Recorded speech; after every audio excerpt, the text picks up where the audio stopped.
To evaluate the system, we used purposive sampling and selected 50 students respondents from 5 academic departments, which is the BSIT, CED, CBM, EYAT, and CCJE. Each department was equally represented with 10 students each, or 20%, ensuring a diverse and balanced perspective. This sampling method allows us to get targeted, relevant feedback from students directly involved in the scholarship processes. For data collection, we use quantitative questionnaires composed of both closed-ended and open-ended questions. These were administered using Google Forms, making them accessible and easy to complete.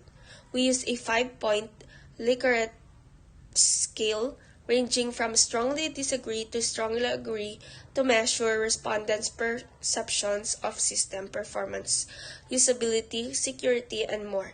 The questionnaires were pilot tested and refined to ensure clarity, reliability, and validity. Here is a summary of the data gathering process. Number 1 is the IRB approval. We secured ethics clearance from ISU's Institutional Review Board. Number 2 is the consent and requirement. Participants were given consent forms and briefed on the study purpose. Number 3 is the pilot testing. Our instruments were tested and adjusted for clarity. Number 4 is survey administration.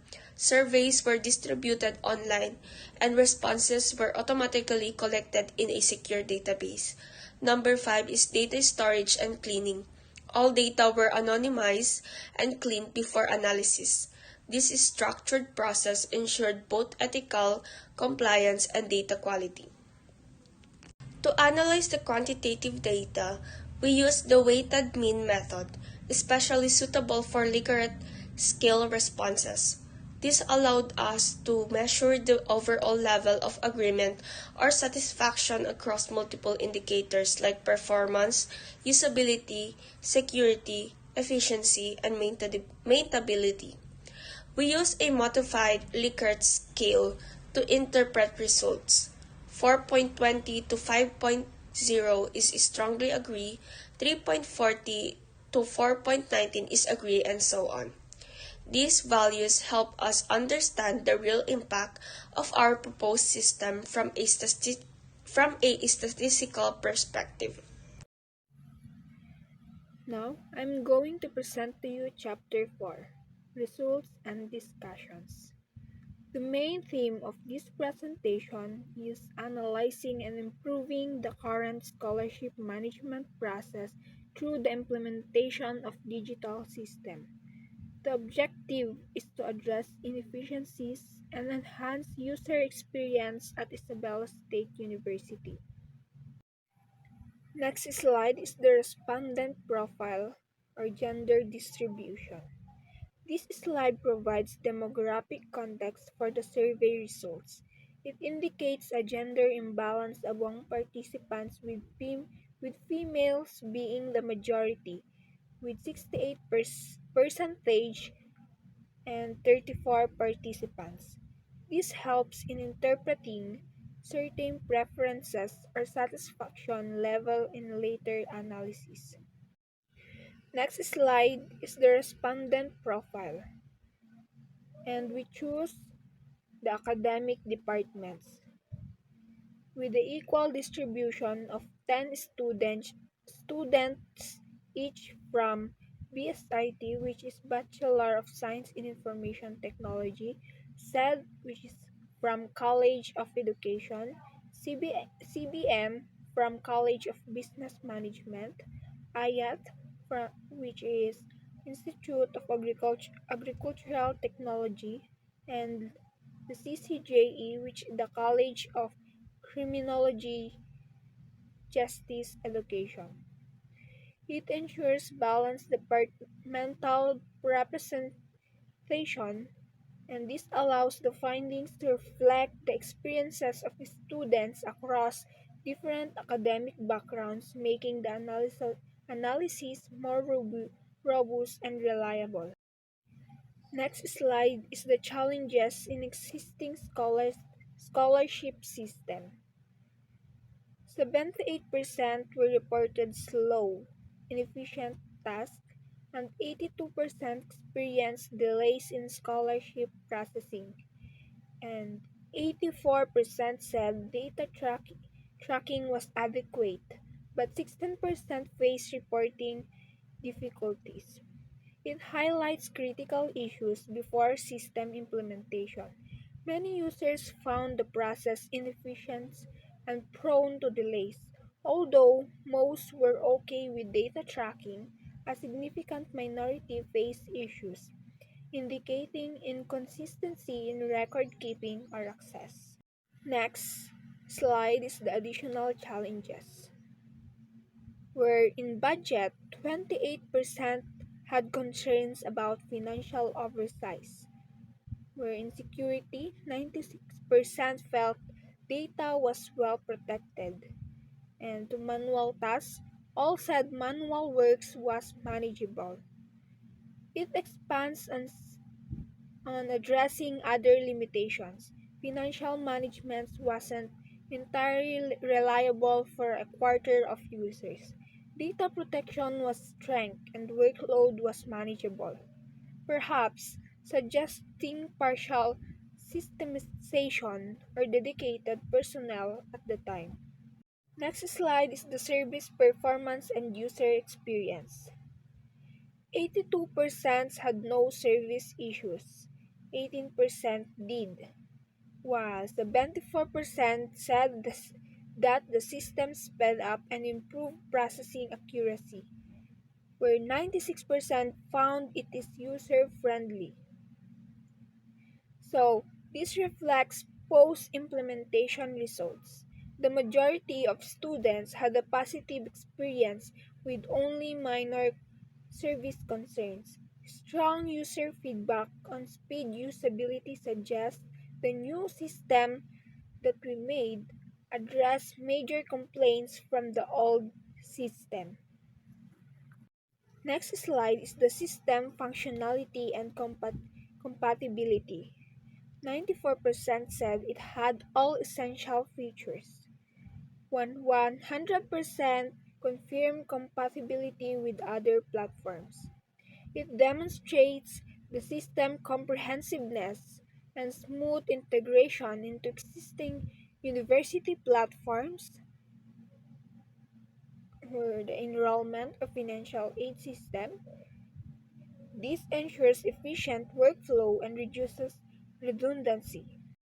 While in security and maintainability, 96% believe that the system securely protected data, while 100% said it was easy to maintain and update. So it means reliability and sustainability are the key benefits here. Strong security fosters trust, and maintainability ensures the system can evolve with minimal effort, making it future-proof and cost-efficient in the long term.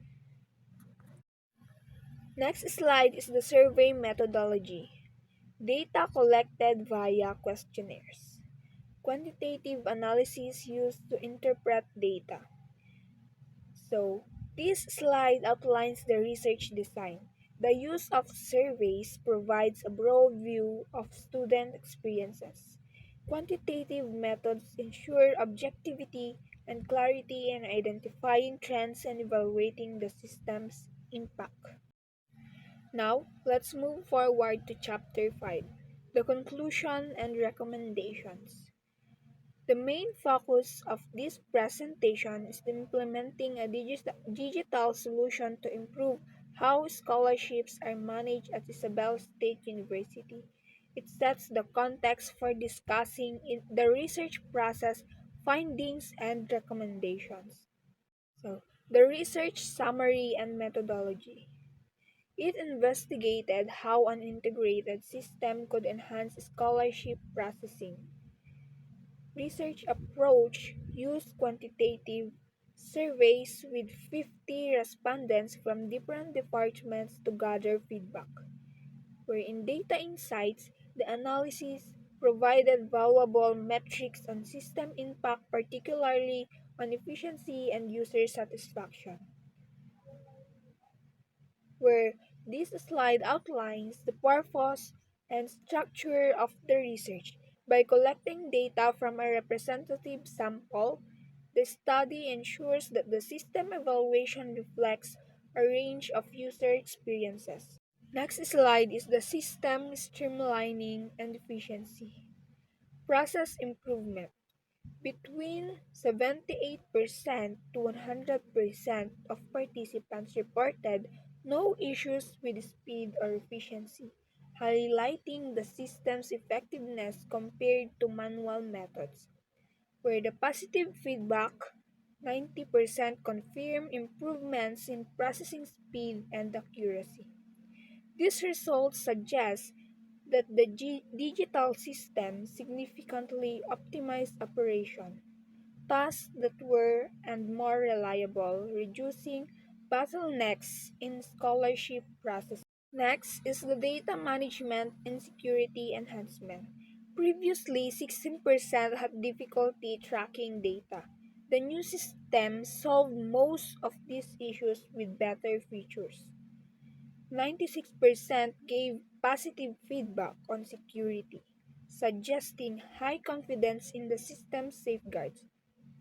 It emphasizes how the system improved record keeping and data safety. Efficient data tracking ensures fewer lost applications, while strong protection reassures users about privacy and information security. Next slide is the user experience and system integration. Ease of use, where 96% found the system intuitive and easy to use, and 94% were satisfied with its core functionalities, and 100% confirmed compatibility with existing system, where in maintenance, all users found the system easy to maintain and update. This shows that the user interface was well designed, reducing the learn curve. Additionally, the system was designed to function smoothly within the university's broader digital infrastructure. Next slide is addressing budget management and remaining challenges. 28% of respondents still express concerns about budget management. While the system includes tracking and reporting that could eventually improve budgeting processes, remaining delays acknowledges that some delays still occur which should be resolved in future updates. This slide highlights both progress and remaining issues. While the system is strong in many areas, it hasn't fully solved all challenges, particularly with financial oversight and occasional processing delays. So, for the recommendations for future improvements, first is the continuous monitoring. Keep track of performance and feedback to refine the system. Second is the targeted training. Offers specific training to help staff and students fully utilize the platform. Third is the advanced features. Suggest adding tools like automated reports and predictive analytics for smarter management. And last is the system expansion, where it integrates the system with other departments to increase utility and interconnectivity. These are practical suggestions for taking the system to the next level. Regular updates and expanded features will make the platform more powerful and adaptable to future needs.